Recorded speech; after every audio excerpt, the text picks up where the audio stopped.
इस व्यक्ति ने जितना फरीदाबाद को लूटा है इतना मोहम्मद गौरी ने भी देश को नहीं लूटा होगा। इस व्यक्ति ने हमारे फरीदाबाद का इतना शोषण किया, इतना लूटा, इतना सोमनाथ का मंदिर कभी नहीं लूटा होगा। इस व्यक्ति ने इतना चीरहरण फरीदाबाद के विकास का, फरीदाबाद के सम्मान का चीरहरण किया है, इतना चीरहरण दुशासन ने द्रौपदी का नहीं किया होगा। ऐसे व्यक्ति को जो कि जनता जनार्दन के हकूक़ को डकारने का काम करे, सिर्फ अपने आप का ही पेट भरने में नहीं आ रहा इस बंदे का, ऐसे इंसान को जनता जनार्दन बाहर का रास्ता दिखाए। और अगर मुझे मौका मिलता, आप चैनल के माध्यम से मैं कहता हूं, अगर जनता जनार्दन मुझे मौका देती है फरीदाबाद लोकसभा क्षेत्र के प्रतिनिधित्व करने का, पार्टी मुझे मौका देती है यहाँ से कांग्रेस पार्टी का प्रतिनिधित्व करने का, लोकसभा चुनाव लड़वाने का, तो मैं वचन के साथ कहता हूँ, जिन जिन लोगों ने हमारे फरीदाबाद लोकसभा क्षेत्र के जो विकास के पैसे को डकारा है, उनके एक एक पाई का हिसाब चौक और चौराहे पर खड़ा करके लेगा। ये जगजीत शर्मा का वचन है। शर्मा जी, आपकी ये प्रचार के रास्ते पहली पदयात्रा है जी, इस यात्रा का क्या उद्देश्य है और आपने तिगाम क्षेत्र क्यों चुना? देखिए, तिगाम क्षेत्र ही नहीं, हमने शुरुआत तो कहीं ना कहीं से करनी पड़ती है। तिगाम विधानसभा क्षेत्र बहुत ही एक तरीके से मैं कहूँगा जागरूक क्षेत्र है और केंद्रीय मंत्री कृष्णपाल गुर्जर का गढ़ है, जो हमारे यहाँ से सांसद है, उनका गढ़ माना जाता है।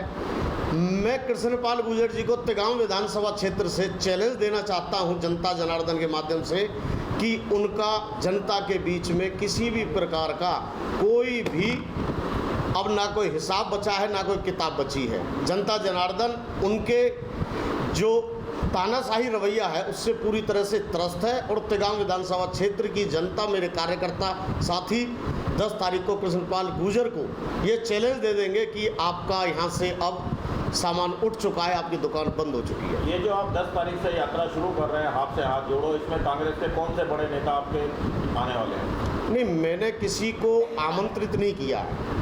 बड़े नेता को, बड़े नेताओं का मेरे को आशीर्वाद प्राप्त है। जो प्रोटोकॉल होता, प्रोटोकॉल के तहत मैंने हाथ से हाथ जोड़ो अभियान की जो 10 तारीख को मैं शुरुआत कर रहा हूँ तिगाम से, उसकी जानकारी मैंने माननीय हमारे कांग्रेस के प्रदेश अध्यक्ष चौधरी उदयवान जी हैं, मेरी कल उनसे बड़ी शिष्टाचार मुलाकात हुई। उनके संज्ञान में मैंने ये बात डाली कि मैं इस तरीके से कार्यक्रम कर रहा हूँ, आपकी इजाज़त चाहिए। उन्होंने मुझे पीठ थपथपा करके पूरी तरह आशीर्वाद भी दिया और मेरा हौसला अफजाई किया और कहा कि कांग्रेस पार्टी आपके पूरी तरह से साथ है, जन कार्यकर्ता आपके साथ है, जनता जनार्दन आपके साथ है। दूसरा, आपके तिगाम विधानसभा क्षेत्र से पूर्व विधायक और हमारे बहुत ही कांग्रेस के वरिष्ठ नेता श्री ललित नागर जी से मेरी शिष्टाचार मुलाकात हुई 3 दिन पहले इसी विषय पर।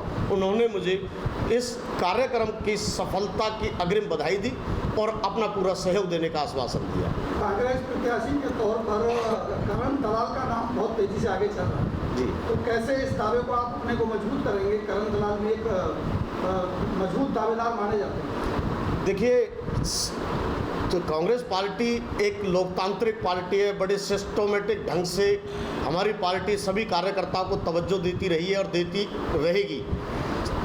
लोकतांत्रिक पार्टी में सबका अधिकार है, आम कार्यकर्ता का भी अधिकार है टिकट मांगने का और धुरंधर नेता का भी अधिकार है। माननीय करण सिंह दलाल जी हमारे अच्छे मित्र हैं, हमारे अच्छे संबंध हैं, बहुत पुराने समय से। दलाल साहब चुनाव लड़ते हैं, मैं स्वागत करूंगा, पार्टी उन्हें टिकट देती है, मैं रिकमेंडेशन करूंगा। वो पार्टी तय करेगी कि दलाल साहब चुनाव लड़ेंगे या जगजीत शर्मा चुनाव लड़ेगा या अन्य किसी प्रत्याशी को पार्टी चुनाव मैदान में उतारेगी। अपनी अपनी तैयारी कर रहे हैं, दलाल साहब भी कर रहे हैं, मैं भी तैयारी कर रहा हूँ और एक तरह से हम कांग्रेस पार्टी को मजबूत करने का काम कर रहे हैं। चुनाव जब आएगा हम सब एक हैं और एकजुट होकर के कांग्रेस के प्रत्याशी को चुनाव जिताने का काम करेंगे। यशपाल नागर की दावेदारी को लेकर कुछ कहेंगे? उन्होंने भी दावेदारी रोकी हुई है। देखिए, मैंने अभी कहा कि किसी का भी अधिकार है जो भी कांग्रेस पार्टी से जुड़ा हुआ है, उन सब का अधिकार है, वो अपने स्तर पर पार्टी की टिकट मांगे, पार्टी कंसीडर करेगी किसको चुनाव मैदान में पार्टी उतारती है, वो उनका अधिकार क्षेत्र है, पार्टी का है। कांग्रेस में गुटबाजी उभर के बहुत देखने को मिल रही है, आए दिन झगड़े होते हैं आपस में गुटबाजी का? नहीं, ऐसा नहीं है। देखिए, गुटबाजी नहीं कह सकते। मैंने कहा लोकतांत्रिक पार्टी है, सबको अपनी बात रखने का पूरा अधिकार है। कांग्रेस पार्टी में ठीक है, अपने अपने दरवाजे होते हैं, अपने अपने आका होते हैं, हर किसी क्षेत्र में होते हैं, हर किसी दल में होते हैं, लेकिन हम माननीय मल्लिकार्जुन खड़गे जी के नेतृत्व में कांग्रेस पार्टी को मजबूत कर रहे हैं। राहुल गांधी जी के ओजस्वी विचारों को हम जनता जनार्दन के बीच लेकर चल रहे हैं। मन भेद हो सकते हैं, मतभेद हो सकते हैं, लेकिन मन भेद हमारे बिल्कुल नहीं है। कांग्रेस पार्टी का जन कार्यकर्ता कांग्रेस नीतियों को जनता जनार्दन के बीच पूरी मजबूती के साथ रख रहा है और वर्तमान सरकार की जो जन विरोधी नीति है उनकी खुलकर मुखालफत की जा रही है। हम सब एक है, किसी प्रकार की कोई गुटबाजी हमारी पार्टी में नहीं है। नहीं, कंपटीशन किस बात का कंपटीशन? चुनावों में नहीं, ऐसा कुछ नहीं है, कोई कंपटीशन में नहीं होता। कंपटीशन में सिर्फ हमारे सामने जो अन्य दल से चुनाव मैदान में आएंगे उनसे हमारा कंपटीशन होगा और हमारा नहीं होगा, जनता जनार्दन का कंपटीशन होगा। जनता जनार्दन से कंपटीशन करके कोई आज तक नहीं जीत पाया है। जनता जनार्दन जिसके साथ है वो चुनावी समर को पार कर जाएगा। ये कुछ बातें वक्त के ऊपर छोड़ देनी चाहिए। आम आदमी पार्टी के बारे में क्या कहेंगे? मैं किसी पार्टी के बारे में क्यों टिप्पणी करूं भाई साहब? आम आदमी पार्टी नॉर्मली कांग्रेस का वोट बैंक ही खाती रही है अब तक जी, तो इसलिए हमने आम आदमी पार्टी। देखिए, हमारे हरियाणा में कांग्रेस पार्टी का वजूद है, कांग्रेस पार्टी सत्ता में आ रही है, इसमें कोई दो राय नहीं है। ये जन जन की आवाज़ है। आम आदमी पार्टी ठीक है, दिल्ली और पंजाब में उनकी सत्ता है, अच्छी बात है। जनता जनार्दन ने उनको सहयोग किया, उनको सत्ता शिखर तक पहुंचाया। उम्मीद करेंगे वो जनता जनार्दन की उम्मीदों पे खरा उतरे।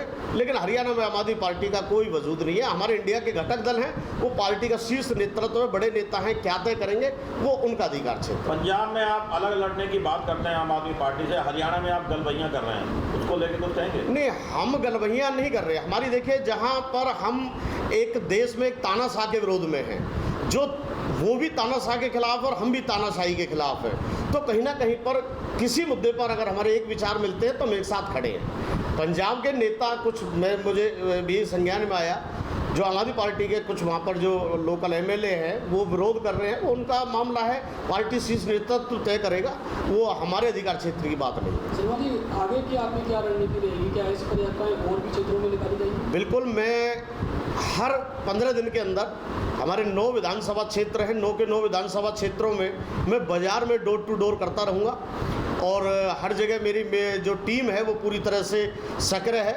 हम स्थानीय नेताओं से भी संपर्क कर रहे हैं, पूर्व विधायक रहे हैं उनसे भी संपर्क कर रहे हैं, वर्तमान विधायक उनसे भी संपर्क कर रहे हैं, उनका सहयोग और आशीर्वाद हम प्राप्त कर रहे हैं। जनता जनार्दन हमारे साथ है, ये कार्यक्रम रुकेगा नहीं। हाथ से हाथ जोड़ो जो हमारा अभियान है, ये हमारे हर बाजार में, हर गांव में हमारे चलता रहेगा। लोकसभा चुनाव बहुत बड़ा चुनाव होता है, तो आपके यहाँ पर देखने को मिलेगा कि आपके यहाँ के कोई पूर्व प्रत्याशी रहे हो, पूर्व विधायक रहे हो या पूर्व नेता रहे हो कांग्रेस के, वो सब आपके साथ चलते हुए दिखाई देंगे यात्रा में? नहीं, यात्रा में देखिए, मैं अगर किसी को आमंत्रित करूंगा तो मुझे पूरा भरोसा वो आएंगे। सभी अपने अपने क्षेत्रों में इस प्रकार का कार्यक्रम कर रहे हैं।